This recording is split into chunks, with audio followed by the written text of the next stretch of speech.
যে আমরা সবাই এক এবং আমাদের মধ্যে কোনো ভেদাভেদ নেই, আমরা সবাই একত্রিত হয়ে থাকি। আর আমাদের কথা হলো মাননীয় প্রধানমন্ত্রী জননেত্রী শেখ হাসিনা সেও একটা কথা বলেছে যে জনগণ কাকে চায় সেই আমরা।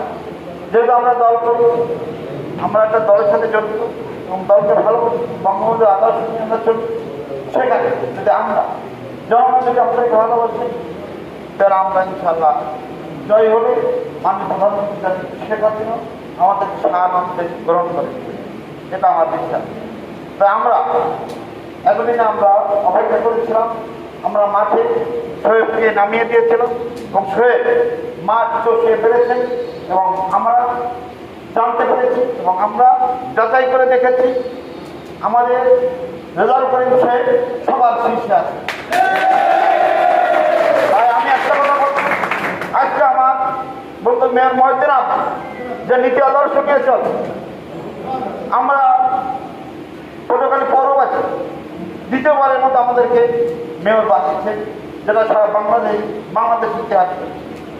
আমাদের কাছে কোনো দালাল চক্র নাই, আমাদের কাছে কোনো ভূমিদস্যু নাই, আমাদের সাথে কোনো মাদক সম্রাট নাই, আমাদের সাথে কোনো চিটাবাদ নাই।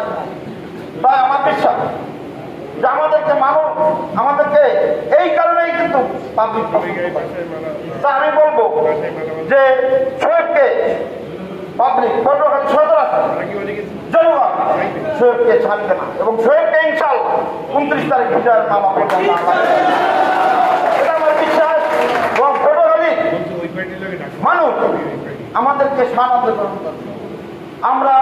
আমি জেলা পরিষদের চেয়ারম্যান হয়েছি, আমরা কিন্তু কোনো প্রকল্পের মাধ্যমে টাকা নিই না এবং মানুষকে যেটা উপকার করি কোনো কিছু বিনিময় নেই না এবং মানুষকে সর্বদা সাহায্য সহযোগিতা করে থাকি। ইনশাআল্লাহ আমাদের আদর্শ নিয়ে আমাদের রেজাল্ট করে সামনে এগিয়ে যাবে এবং আমাদের আদর্শই সে আদর্শ। আমি বলবো পাবলিকও এটা ভুল করবে। আমার বিশ্বাস শোয়েবকে বিজয় শোয়েবকে নিয়ে আমরা নামলে আমরা ইনশাআল্লাহ জয় হব।